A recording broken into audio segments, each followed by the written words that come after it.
नमस्कार मित्रांनो, मी शिवाजीराव गायकवाड आणि तुम्ही पाहत आहेत आवाज बहुजनांचा न्यूज। नुकताच आज एका गृहस्थाने मला फोन केला आणि त्यांच्यासोबत मागच्या 2 वर्षापासून काय होते, नगर परिषदेमधल्या एका कर्मचाऱ्याने त्यांच्याकडून काम करतो म्हणून असं रक्कम घेतली आहे तुमचं त्यांनी मला फोनद्वारे माहिती दिली।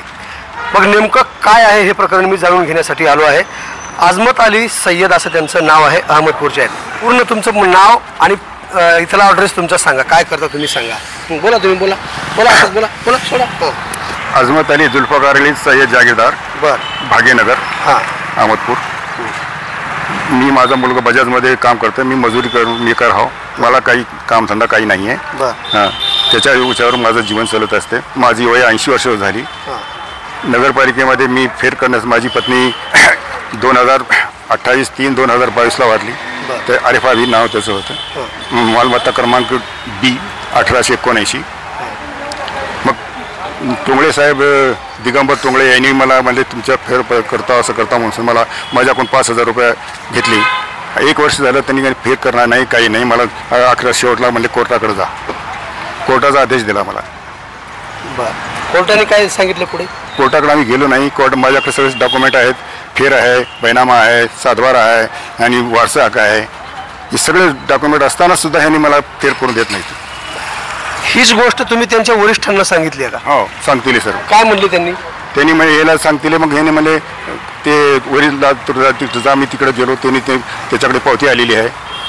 त्याने म्हणजे सर इथं आमच्याकडे रिपोर्ट आलेला आहे, आमच्याकडे काही होत नाही, तुमचे ते नातेवाईकांना अर्ज दिलेला आहे आणि त्याच्याबद्दल कोर्टाकडे जा।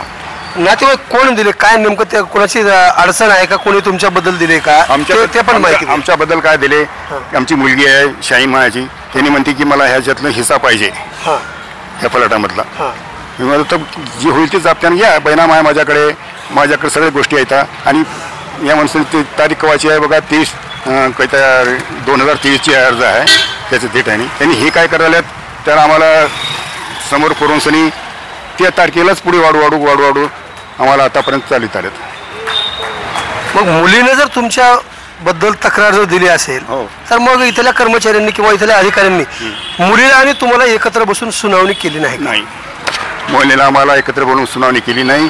आणि आम्ही तेच म्हणतो की आम्हाला जर त्याने आमच्या विरोधात तक्रार अर्ज दिलं ना तर आमच्या त्याच्यावर काही डॉक्युमेंट कोर्टाचे आहेत का हे मला दाखव आणि आम्हाला सुनावणीमध्ये काय आहे ते निकाल करते।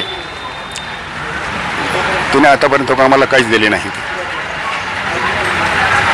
खऱ्या अर्थानं आपण जे संबंधित अधिकारी इथले कर्मचारी आहेत टोंगळे नामक, त्यांच्याशी सुद्धा संवाद साधणं गरजेचं आहे असं मला वाटतं।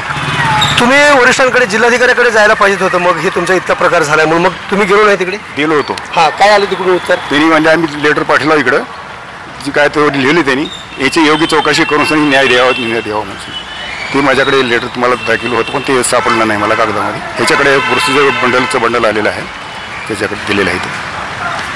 याच प्रकरणाची सविस्तर अशी माहिती घेण्यासाठी दिगंबर टोंगळे कोण आहेत त्यांच्याकडे आपण जाऊया आणि नेमकं त्यांच्याकडून काय उत्तर येते हे आपण पाहूया। नगर परिषदच्या कार्यालयामध्ये आलो आहे मी आणि याच ठिकाणी कर विभागामध्ये दिगंबर टोंगळे हे कर्मचारी आहेत। आजमत अली जहागीरदार सय्यद यांनी टोंगळे यांच्यावरती आरोप केलेला आहे की मागच्या 2 वर्षापूर्वी तुम्ही 5000 रुपये घेऊन काम केले नाहीत असं त्यांच्यावरती आरोप करण्यात आलेला आहे। नेमके त्यांच्याकडे काय कागदोपत्र दस्तावेज आहेत हे जाणून घेणार आहे मी। एका गृहस्थाने तुमच्यावरती आरोप केलेला आहे। 10/6/2016ला त्याला संचिका दाखल केली, त्याच्यामध्ये त्याच्या मुलानं लेकरानं खोटे सर्टिफिकेट वारसाचं दाखल केले म्हणून हे केले। मुलीने केले का? मुलीनं किंवा आम्ही एवढे 5-6 वारस असताना मी एकटाच वारस हा म्हणून खोटं सर्टिफिकेट दाखल केल्यामुळं त्याचं काम झालेलं नाही। त्याला सुनावणी घेऊन ते पत्र दिले किंवा तू ते निकाल जोपर्यंत लागत नाही तोपर्यंत तुझं हस्तांतर होणार नाही आणि पैसे घेतलेला आरोप हा खोटा आहे। सुनावणी त्यांच्या सोबत झाली का? त्यांची मुलगी आणि आमचं जागीरदार सय्यद कागदपत्र कोर्टातले दाखल केले किंवा आम्ही कोर्टात आमचं प्रकरण चालू आहे। त्याचा RCS नंबर आहे 336/2025